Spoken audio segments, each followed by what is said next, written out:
Alors bonjour, mon nom est Stéphane Fournier, physiothérapeute. Dans le cadre du webinaire d'aujourd'hui où on vous parle de la biomécanique de l'épaule, on a choisi de vous parler encore une fois de thérapie manuelle simplifiée.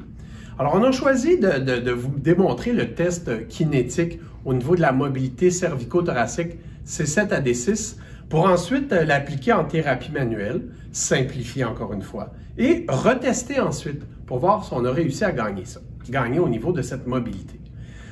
En 30 ans d'expérience, je peux vous dire que j'ai rarement vu un problème de tendinopathie à la quad des rotateurs, de bursite, de problèmes chroniques à l'épaule où la région C7-D6 bougeait bien.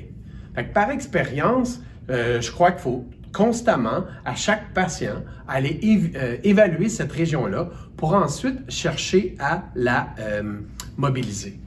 Fait que si on regarde notre région C7-D6, on voit clairement le lien biomécanique avec la région scapulaire, la région gléno-humérale.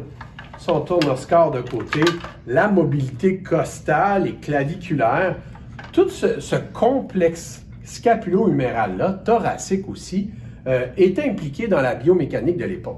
Alors on sait que si je dois lever le bras, si je dois faire des mouvements d'élévation du bras, il y a un pourcentage significatif et définitivement au niveau de la biomécanique significatif qui doit venir de cette mobilité C7 à D6.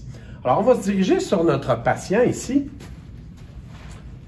Je mets mes outils de protection. Et je vais m'installer ici avec Sébastien qui a des problèmes d'épaule et définitivement à gauche plus qu'à droite. J'adore le test de kinétique. Je trouve que c'est un outil facile pour déterminer des problèmes qu'on pourrait voir au niveau de cette mécanique-là.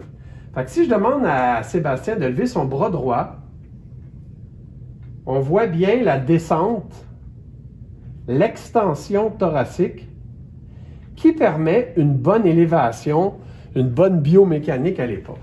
Si je refais ça à gauche, wow, ça bouge pas bien. J'ai pas grande mobilité ici. Et ça descend comme ça là, facilement jusqu'à D6. Fait qu'on va voir comment on peut se simplifier la vie en thérapie manuelle pour gagner cette mobilité-là. Alors, dans nos webinaires précédents, dans nos capsules précédentes sur les problèmes lombaires, les problèmes sacro-iliaques, on s'est parlé d'essayer de se simplifier la vie au niveau de la thérapie manuelle. On nous apprend des techniques assises, on nous apprend des techniques qui, parfois, physiquement, sont difficiles à réaliser. Alors, nous, on essaie de se simplifier la vie pour que ça soit plus facile pour vous, plus facile pour vos patients. Alors, c'est d'installer le patient en fin de mouvement, la région cervico-thoracique en fin de mouvement. Alors, j'amène la tête à gauche, en rotation gauche. On avait déterminé que notre hypomobilité dorsale était en C7-D6 gauche. On amène le bras comme ça en élévation. Si le patient a des restrictions capsulites ou quoi que ce soit et qu'il est incapable de prendre la fin de mouvement, bien, toute option d'élévation vaut la peine d'être ajoutée, puisque même déjà à 90 degrés d'abduction, on sait qu'on a déjà de l'extension thoracique. Là, Sébastien tolère bien cette position-là. Alors, je trouve mon épineuse. Fait que si tu veux t'approcher avec la caméra au niveau de mes mains, fait que je trouve mon épineuse, je m'installe juste à côté dans la gouttière et dans cette position-là, je peux commencer mes extensions, d'augmenter mon extension thoracique avec un mouvement accessoire très simple, en glissement antérieur et légèrement caudal. Utiliser mes grades, oui, mais encore mieux que ça, utiliser la tolérance à la douleur du patient. Dans la région thoracique, je trouve qu'on peut facilement se rendre à 3 sur 10 pour valider avec le patient où on semble être dans notre fin de mouvement. Surtout quand on a une jeune pratique, c'est pas évident de sentir les grades, les R1, les R2, les grades 3, les grades 4. Je trouve que la limite du patient en 3 sur 10 est un excellent indicateur qu'on est vers la fin de mouvement permise. Alors Sébastien, tu vas me dire quand est-ce que tu sens à peu près le 3 sur 10?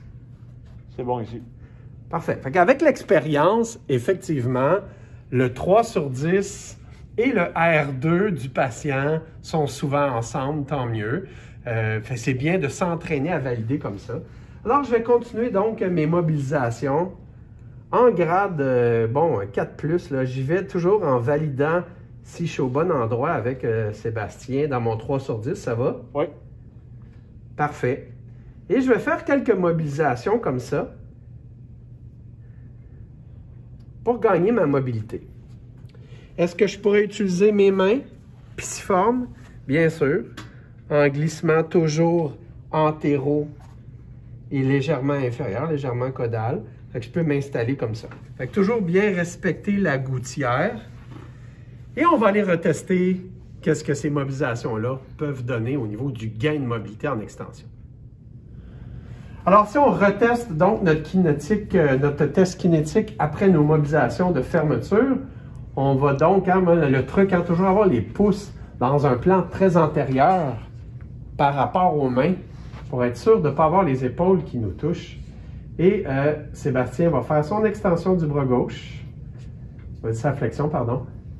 On redescend, c'est incomparable comparativement à tout à l'heure. Hop. Excellent. On descend encore. Super.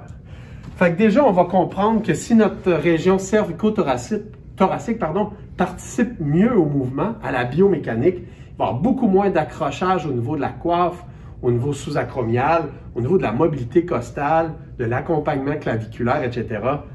Ce sont donc des techniques simplifiées de thérapie manuelle pour nos problèmes d'épaule.